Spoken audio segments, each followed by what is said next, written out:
First of all, let's imagine that we're watching TV one day and there's some very, very bad news comes on television. And a newscaster says, we're sorry to interrupt this broadcast, but we have some really bad news.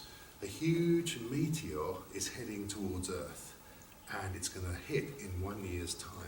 And in 1 year's time, it's going to completely destroy the Earth. But imagine that happened.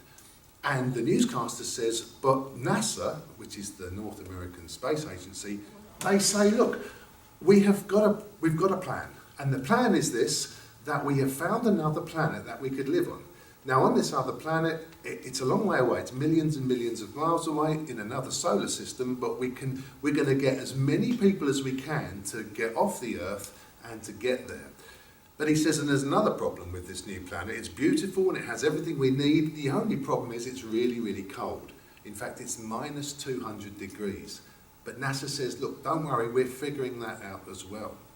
And so everybody who watches this TV program is a bit worried about this. And so one guy, he goes round to see his friend.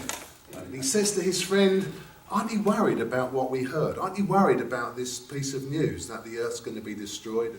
And this guy's smiling and he says, no, he says, I've got this. I'm going to build my own rocket. He says, you're going to build a rocket? He says, what makes you think you can do that? And he says, well, when I was younger, I was really good at making rockets. Now this guy says to him, he says, oh, you think that's going to make it, do you? He says, what have you made it out of? He says, mostly wood.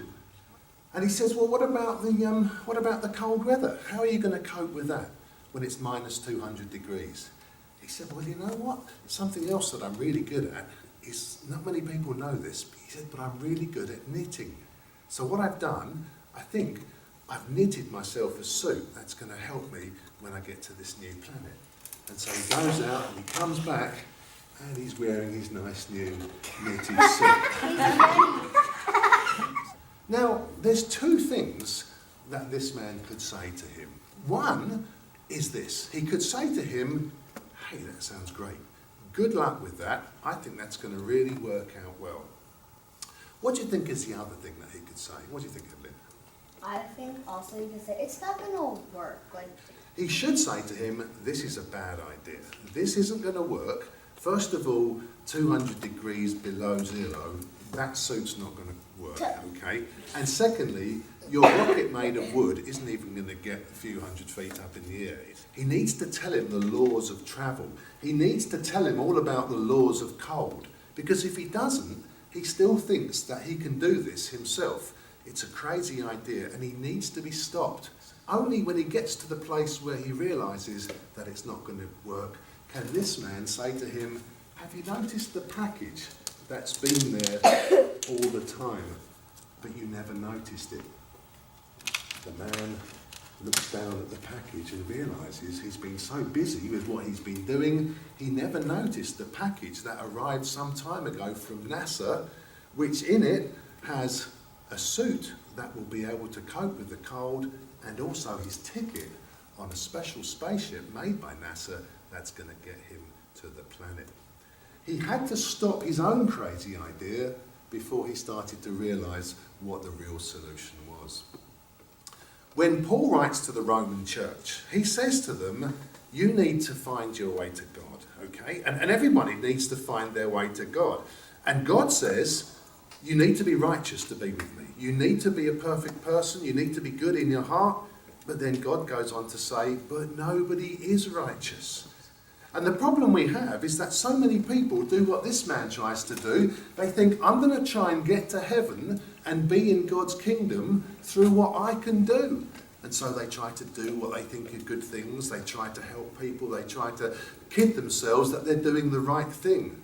But God needs those people to come to that place where they realise that this is a really, really bad idea. Just as this man needed to realise as well.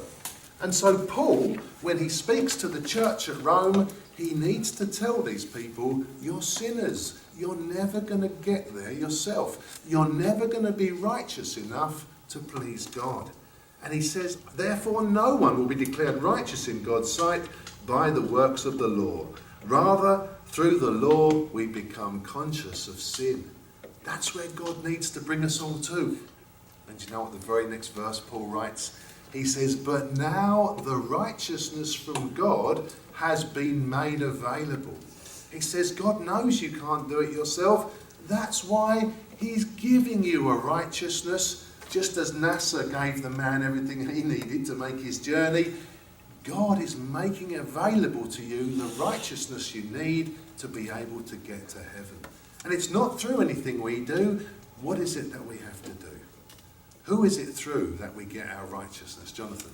Through Jesus. He says that's why Jesus was given to you. You're never going to be righteous, but he was righteous. And here's the deal God makes with you.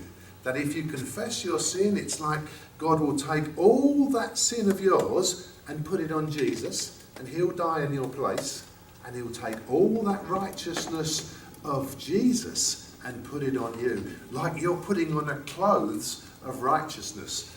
It won't look like that, but you'll be putting on the clothes of righteousness because you're not really righteous yourself. But God says if you trust in Jesus, it's like you're clothed with his righteousness, and I will make sure that you are going to be with me forever.